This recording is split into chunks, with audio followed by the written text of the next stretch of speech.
Nabi yang mulia sallallahu alaihi wasallam sesuatu yang dusta, apalagi dia berdusta atas nama Rasulullah sallallahu alaihi wasallam. Yani hadis yang mulia ini merupakan ancaman yang sangat keras, ancaman yang sangat besar, berat bagi setiap orang yang berdusta, berbohong atas nama Rasulullah sallallahu alaihi wasallam. Termasuk juga orang-orang yang menyandarkan kepada Nabi terhadap sesuatu yang dia tidak tahu sah dan tidaknya dari Nabi sallallahu alaihi wasallam. Karena seseorang tidak boleh membawakan sesuatu hadis yang orang sandarkan kepada Nabi yang mulia sallallahu alaihi wasallam kecuali setelah diketahui bahwa hadis itu sah datangnya dari beliau sallallahu alaihi wasallam menurut pemeriksaan para ulama yang ahlinya. Karena Allah perintahkan kita untuk merujuk, mengembalikan segala sesuatu kepada ahlinya. Fas'alu ahlal dzikri in kuntum la ta'lamun. Man kadzaba 'alayya muta'ammidan falyatabawwa maq'adahu minan nar.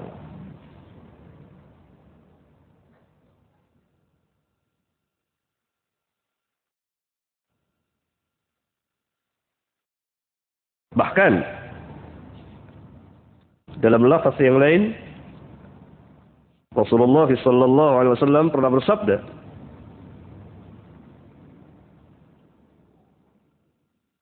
"Inna kadhiban 'alayya laysa kakadhibin 'ala ahadin. Faman kadzaba 'alayya muta'ammidan falyatabawwa maq'adahu minan nar." Sesungguhnya berbohong atasku, atas namaku tidak sama seperti berbohong dengan orang lain. Maka barang siapa yang berdusta atas namaku dengan sengaja, hendaklah dia mengambil tempat tinggalnya di neraka. Dalam riwayat yang lain, lafaz yang lain beliau bersabda, "La takdzibu 'alayya." Jangan kamu berbohong atas namaku. Fa innahu man kadzaba 'alayya falyalijil nar. Jangan kamu berdusta atas namaku. Karena sesungguhnya barang siapa yang berdusta atas namaku, maka hendaklah dia memasuki neraka.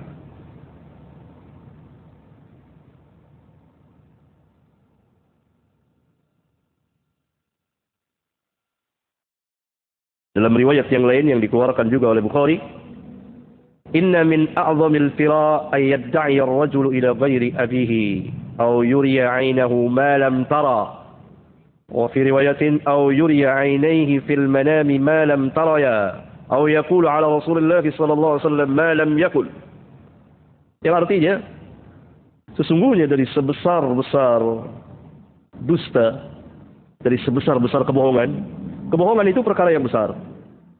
Tapi dia bertingkat-tingkat kebohongan itu. Saya berbohong kepada saudara tidak sama dengan berbohong kepada Nabi yang mulia sallallahu alaihi wasallam. Walaupun dusta itu merupakan perkara yang besar, tapi kata Rasulullah sallallahu alaihi wasallam, "Inna min a'zamil fira." Sebesar-besar kebohongan yaitu seorang mengaku berbapak kepada yang bukan bapaknya. Si fulan bukan bapaknya, tetapi dia katakan sebagai bapaknya. Duduk yang betul itu. Iya, pinter. Itu mahasiswa ya. Itu. Antum ngantuk? Enggak. Tidak ngantuk? Segar? Bagus, pinter. Berbapak kepada yang bukan bapaknya, mengaku berbapak kepada yang bukan bapaknya, berarti adopsi yang terkenal itu, pemindahan hak, nasab, waris, haram. Sebesar-besar kebohongan. Bagaimana seseorang mengaku berbapak kepada yang bukan bapaknya? Si fulan bukan bapaknya, lalu diakui sebagai bapaknya. Dusta. Sebesar-besar kebohongan. Yang kedua, dari sebesar-besar kebohongan adalah dia mengaku bermimpi sesuatu padahal dia tidak bermimpi itu.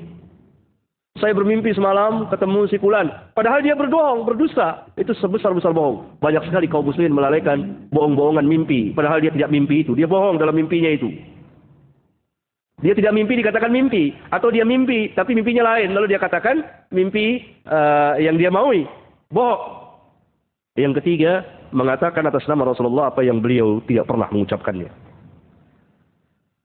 Dan Imam Ahmad meriwayatkan sebuah hadis, "Innal ladzi yakdzibu 'alayya yubna lahu baitun fin nar."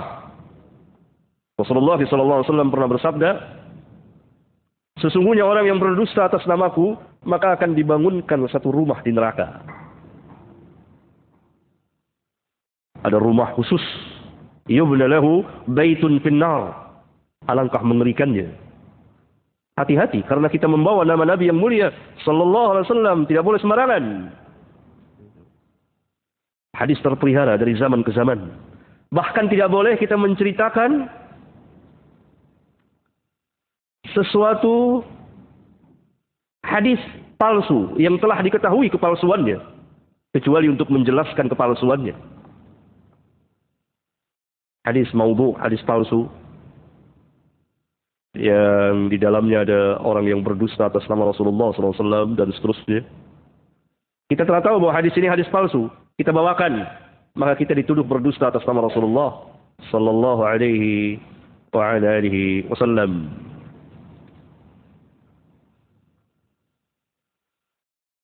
Beliau Sallallahu Alaihi Wasallam pernah bersabda, "Man haddatsa anni, wa fi riwayatin man rawa anni bi haditsin yura, wa fi lafdhin yara annahu kadhibun fa huwa ahadul kadhibin, wa fi lafdhin al-kadhibain." Rawahu Muslim.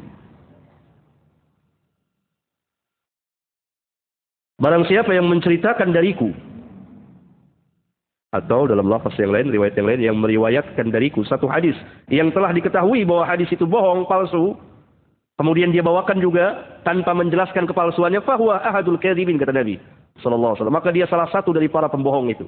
Dalam lafaz yang lain dikatakan, maka dia salah satu dari dua pembohong yang membuat hadis palsu itu, dan dia sendiri yang membawakan hadis palsu itu, walaupun dia tidak langsung berdusta atas nama Rasulullah sallallahu alaihi wasallam. Ini ancaman yang sangat keras kepada setiap orang yang dengan seenaknya membawakan hadis-hadis palsu, menyebarkan kepada manusia.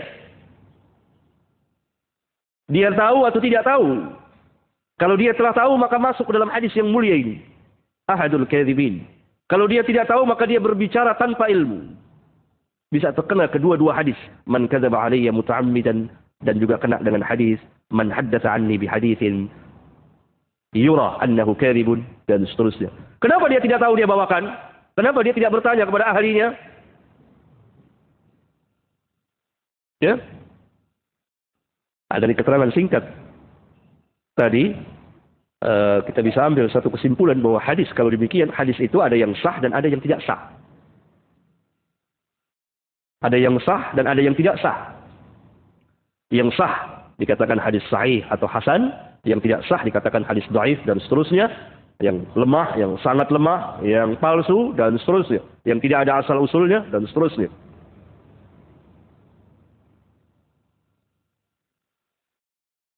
Ya?